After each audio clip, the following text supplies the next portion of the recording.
For today.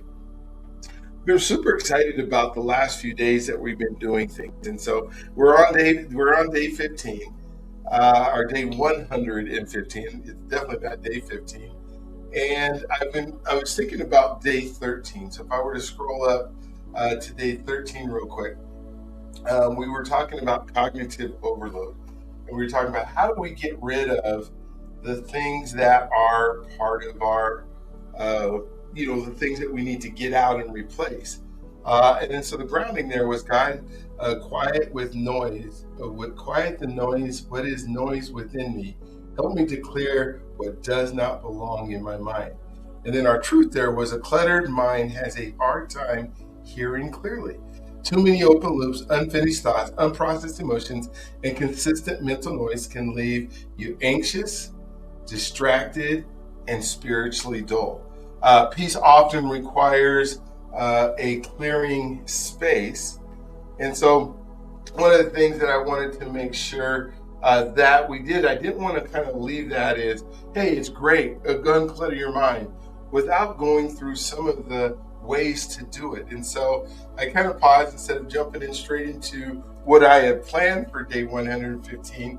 I added a second phase to our second part to what we were just talking about. And so the grounding today is God, show me what I'm carrying that was never meant to hold. Teach me how to release what was weighing me down. And so the things that are in our mind that we're trying to release, how do we get rid of and release what was never meant to hold? Because there's so much things that are brewing in our mind, that are sitting in our mind, that are part of our mind, that are cluttering our mind, that shouldn't be there in the first place. And the truth is that mental clutter doesn't happen. It's like in your house. Have you ever been and you go, you walk into a room and you go, where did all this stuff come from? I don't remember bringing all this stuff into my house. Especially if you've ever lived in a place for more than a few years, you can walk into a room and go, the accumulation is amazing. So I had a grandma who I think she was on the border line. I had her. Yeah, she did pass away, and I have a few grandmas. And so, because my mom has a mom and my dad has a mom, right? I mean, this isn't no surprise. But she used to collect things. And it seems like every time that I went over to her house and we spent time, there was something else that she put in, but there wasn't something else that she took out. And I guess that's how clutter forms: is we put a whole bunch of stuff in, but we don't allow it to go out. So mental cluster doesn't happen; it accumulates. Every unmade decision, every unsolved emotion, and every unsatisfied task competes for our attention. When everything feels important, nothing is clear. Peace is not spiritual, it is structure. And the same thing that happens in our homes where we begin to see clutter on the outside is the same thing that happens in my mind. And so one of our goals is, how are we going to then get rid of it? So the example is, a person checks their phone how many times? A person checks their phone consistently, keeps mental reminders instead of writing things down. So if you're one of those people, which I am, that I try to take mental notes, and my mind has been able to put things in so that I can remember.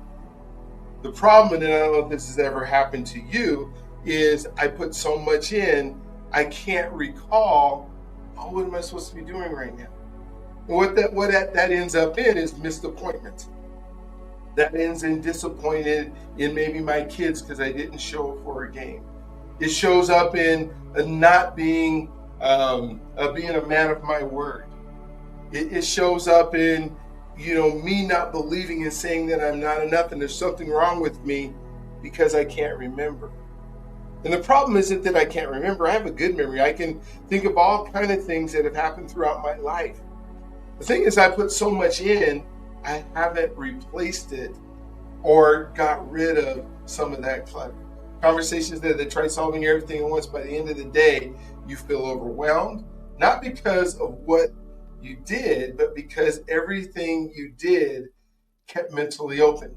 On our computers, we have tabs, and those tabs keep opening up. Or we have a desktop. If you've seen a desktop, well, yeah, I'm sure you've seen a desktop. But if you've seen one, if yours is not cluttered, that has so many icons on it. I don't know how many icons are sitting on this one. I hope it's not too much. But you can even see here, I'm showing you, some of the clutter that can come because I don't know what all those icons do. What about the icons that are part of your mind? Let me put this back up. The icons that are part of your mind that are there. So I remember realizing that my mind wasn't just full, it was disorganized. I just wasn't thinking. I was holding reminders, holding conversations, holding pressure, and trying not to forget anything that I put in there. But what I noticed was this: I wasn't present anywhere because I was trying to remember everything. I'd be in a conversation, but part of my mind was somewhere else, tracking something unfinished. The shift came when I stopped trusting my mind to hold everything and I started writing things down immediately. Now, you can get in the trap when you're writing these things down immediately on sticky notes, on paper, on envelopes. Nobody's like me. No, nobody has sticky notes that were everywhere, notes to myself that were everywhere, things on the mirror that I can't read. So there has to be some organization. Just writing it down is not enough. Writing it down immediately is important, and maybe carrying something around. Maybe your promise journal that you carry around. Maybe it's you get a journal that you go to the store and you purchase and that you carry around with you wherever you go. So when those thoughts come up, they can go into the mind. And sometimes we have to take the time. This is one thing that I've learned absolutely is I will be in the middle of a conversation and I know it's important and I'm trying to be in the present in the moment and I'm right there. And I say, can you hold on for a second? Let me get this written down. It's so much easier, I guess, on something like Zoom where you have a note taker and it's writing down, or you have a recording and you can go back to it.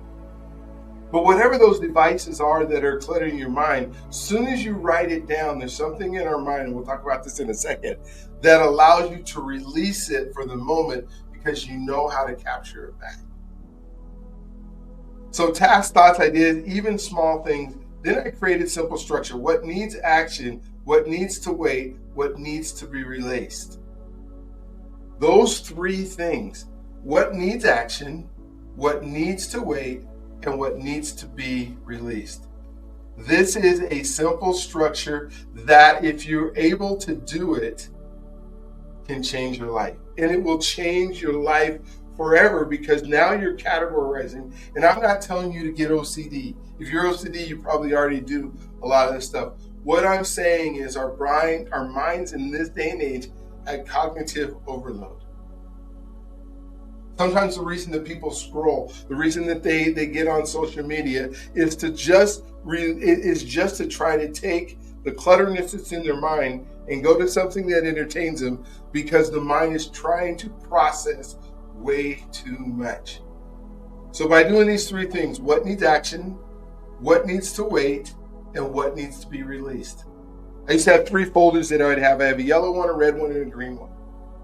And throughout the day, as I would write notes or put things in it, I would write notes and I would put it in which folder. The folder that needs action would be the green.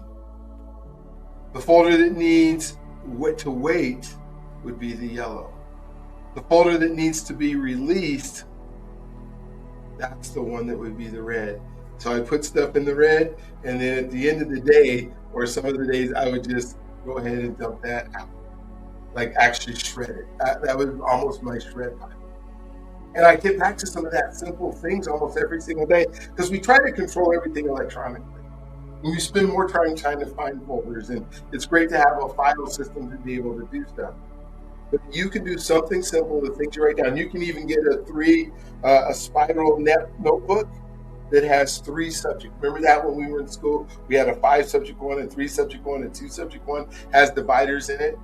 Put a yellow tab on one, put a green tab on the other, put a red tab on the other, and then you can write into those things. You can cross out something and put it in the red tab. Let your mind release. What surprised me is how quickly my mind calmed down, not because life slowed down, but because my mind no longer had to carry everything at once. That's when I understood peace isn't just about prayer. It's about knowing. It's about how you manage what enters and stays in. What enters and stays in. So the mindset today, we think about our mindset. I know I took a little bit more time. I feel like I jumped into teaching mode, not just devotion mode today, because it became so important to me that we spent some time talking. It's so fun to say, okay, God, help me to do this, and then we look around for the help and it doesn't show up. And so today I just kind of felt like, not even for just you that are watching this, but for me as well, to remind myself, yes, I got cognitive overload. There are too many things going in. I got too much going on. I know how to resolve it because I've done it before so many times. Let me show you how to do it as well. And so the way that the mind works, your brain uses memory to hold active information, but it has limits. When too many items are in open loops, remember we used this word before a couple of days ago when we did day 113, your brain keeps cycling through them, trying not to forget. So we said to ourselves, if you ever said to yourself, I've got to remember this, I got to remember this, I got to remember this, don't let me forget this, let me forget this, let me forget this, I got something at 3 o'clock, I got something at 3 o'clock. Then 3 o'clock comes around and your brain is so tired from trying to remember what happens at 3 o'clock, you forget it anyways. Your brain keeps cycling through, trying not to forget. Writing down says, I don't have to try not to forget anymore. All I have to do is remember to look at my book. This is called cognitive load. We've been talking about that. The brain treats unfinished tasks as priorities. Zernick effect, which is why we keep why the things that keep resurfacing. So when you write things down, organize them, or assign them a place, calendar, list, prayer, your brain releases the need to hold them actively. This frees mental energy, reduces stress, and increases focus. So here in our connection today, this was a good one. Oh, this whole week is going to be so good. You don't want to miss any of these. You don't have to carry everything to stay in control. The invitation here is, why are you still trying to hold your mind that needs a place outside of it? So our practice today is do a mind sweep. Write down everything in your mind, then sort it into do, schedule, pray, let go. Do, schedule, let go, and let's go back to right here. What needs action, what needs to wait, and what needs to be released. And so the short prayer today is, Father, help me release what I never meant to carry. Give me clarity, structure, and peace in my thinking. And the blessing is, may your mind be lighter, your thoughts be more ordered, and your peace no longer crowded. The reflection question today, do you feel more overwhelmed by what you do or what you're trying to remember? What tends to stay in your mind the longest? Tasks, conversations, and worry. If you think about that, those are the first things to write down. And the last question, what system could you help you stop carrying anything or most things all in your head? I guess I should title this one, Get Out Your Head. And so day 115, which is 113 and a half, is titled Get Out Your Head. I'm going to post these in the comment so you have something to read. This is one that I would go back to the routine.live, pull it out, bring it out, think about it, re-listen to it again. What an important message for today.